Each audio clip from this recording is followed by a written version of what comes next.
Twin Flames. I have a reading for you for the new moon in Pisces, which is on its way to happening.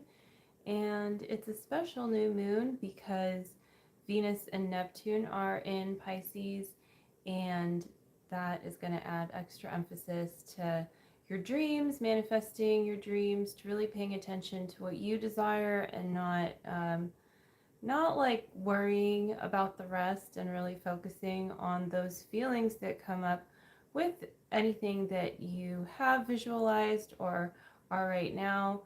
And yeah, it's a really beautiful time for that.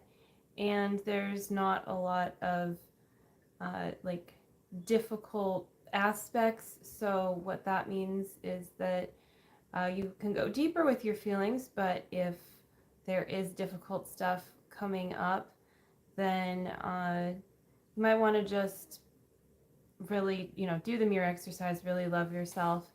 And because it would be really nice if you can focus on the good stuff, but sometimes that means not spiritually bypassing and looking at whatever else too. So just see how you feel about it. Pay attention to your own birth chart if you want to. And of course, you can always get a reading if you would like personalized guidance from me. And I am going to go ahead and pull some cards for you. And we're going to start with these portal cards. I've been really into them for Pisces season readings so far.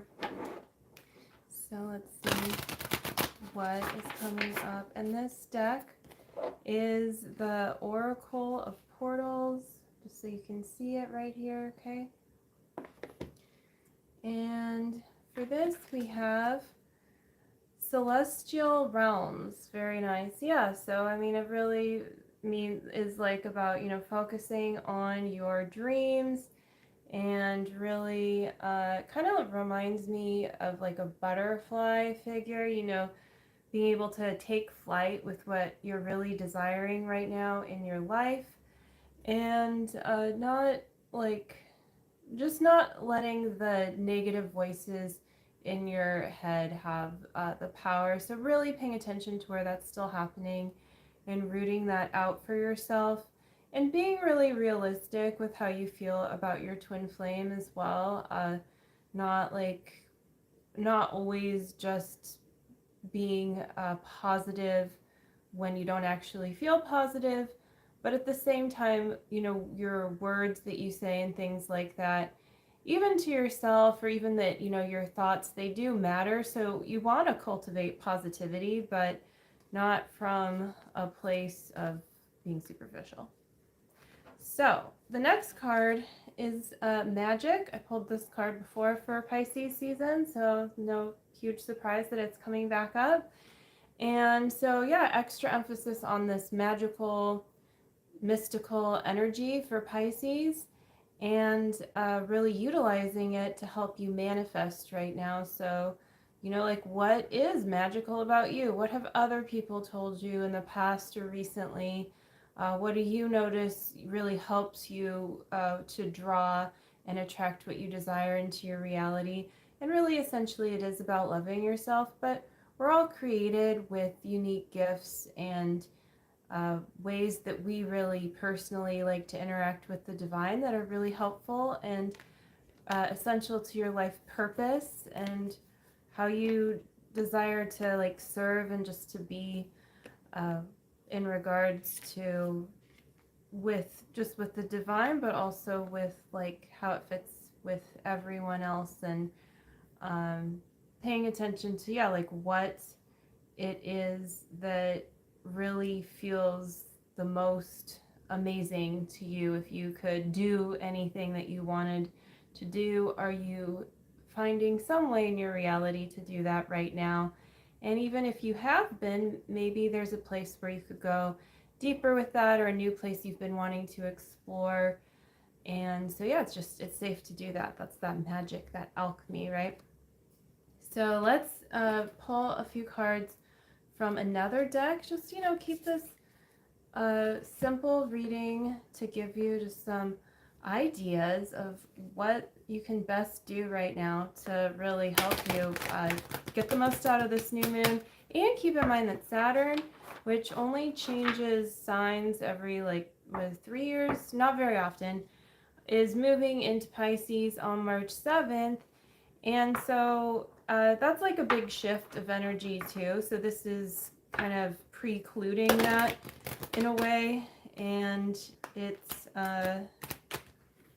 really good for that structural wisdom and grounding down the energy again of your dreams and what you want to manifest. So this deck is from the Relationships Oracle by Lon, Lon. And so let's pull a card from this, and it's the Sacred Geometry of Relationships Oracle is what I meant to say. Tenderness. The energy of tenderness activates our capacity to open our hearts and approach the world and each other with gentleness and care.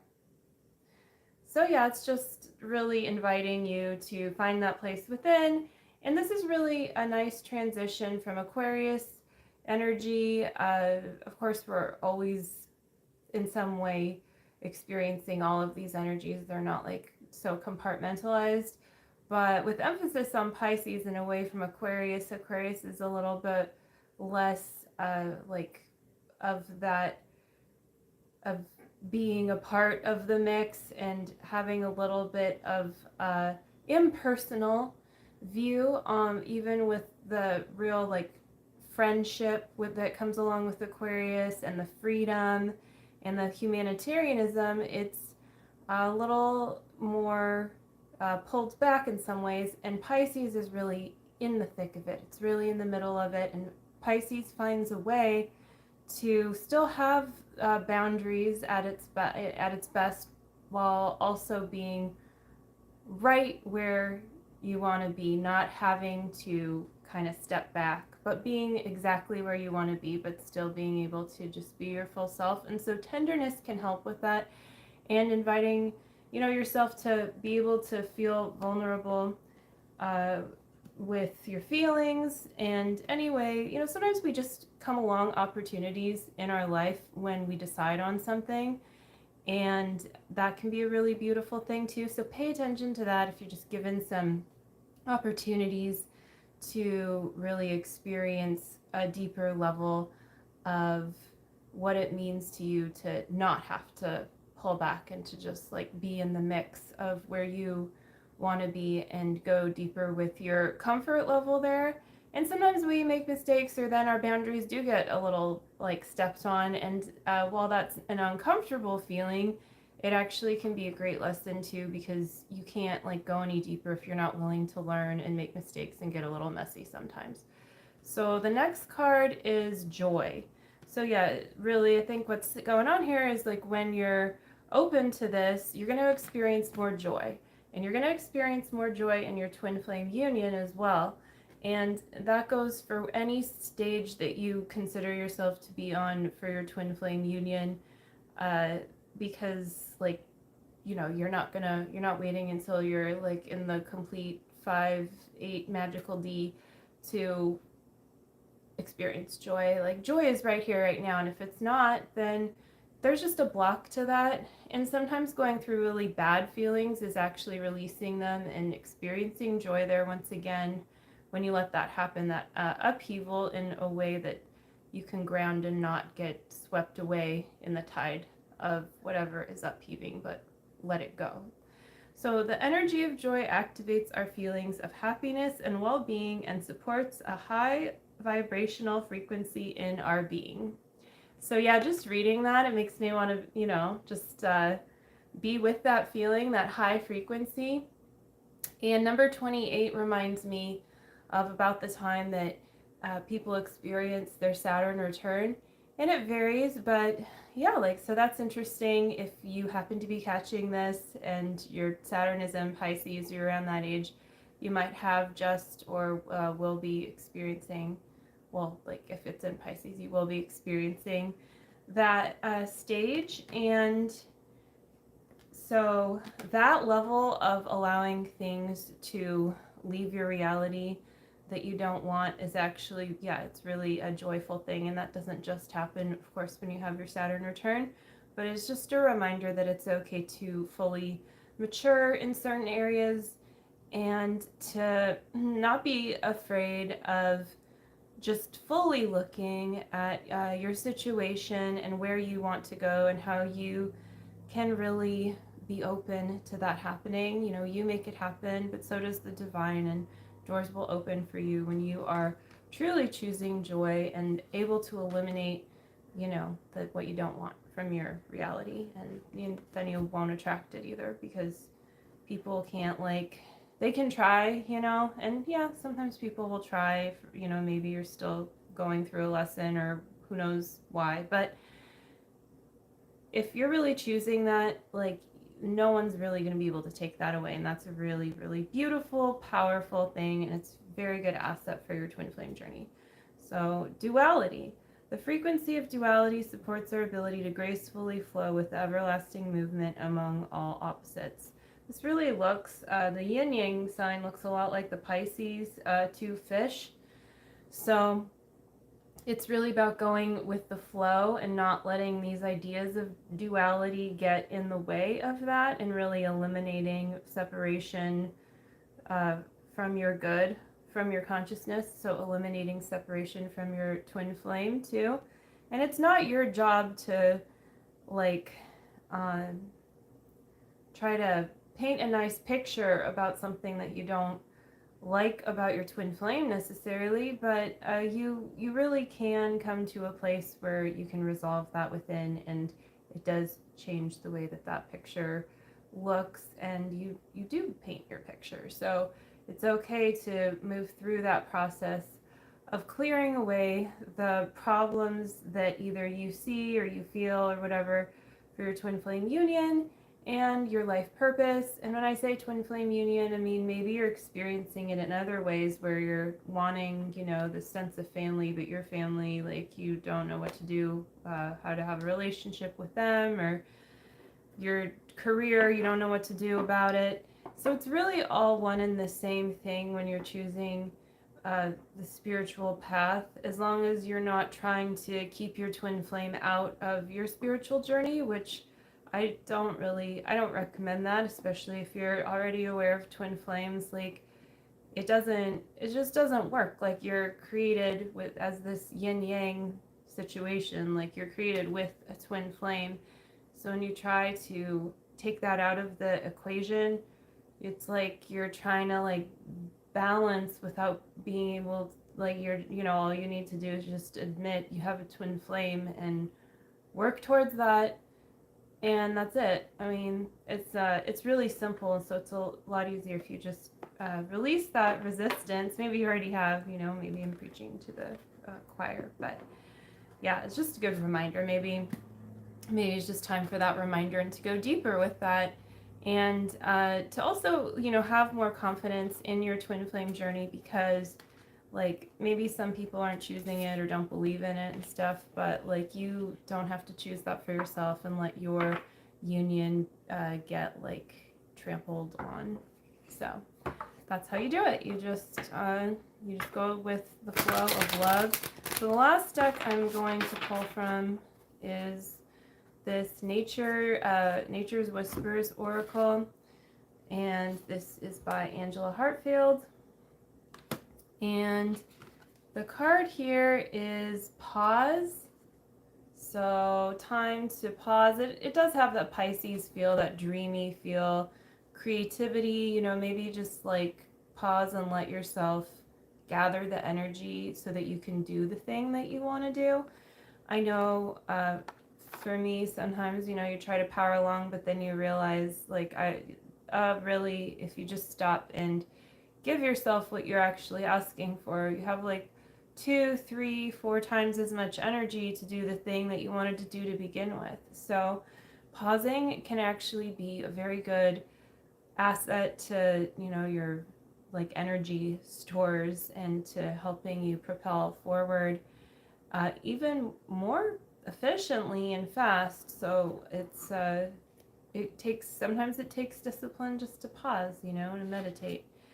And be gentle with yourself. So very similar feeling to this card as well, where it's just about self-care, pausing, doing what, maybe you want to still do some work, but it should come from a place, again, of, I think, this joyful feeling and actually having the energy to do it.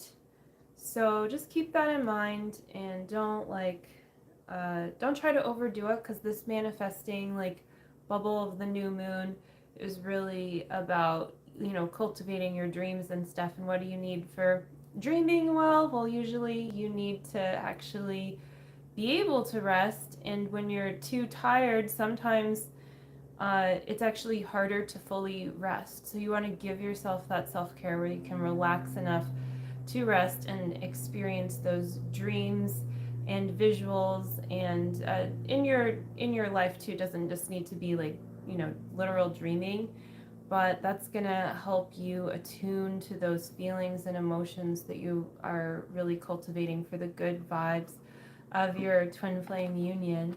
And I am going to pull one more card, because I have a couple more decks here, but this one deck is really calling to me to pull a card from. And, I love crystals a lot. And this is the Crystal Mandala Oracle. And there's some really great messages in this oracle.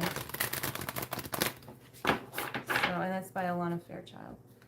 So let's see what this last card is going to help you with for your twin flame journey to just fully, I want to say seal the deal of manifesting, just everything you need right now to help you move forward. Goddess Rhiannon and Amazonite, integrity. So I love this stone so much. It's really a nice nurturing color.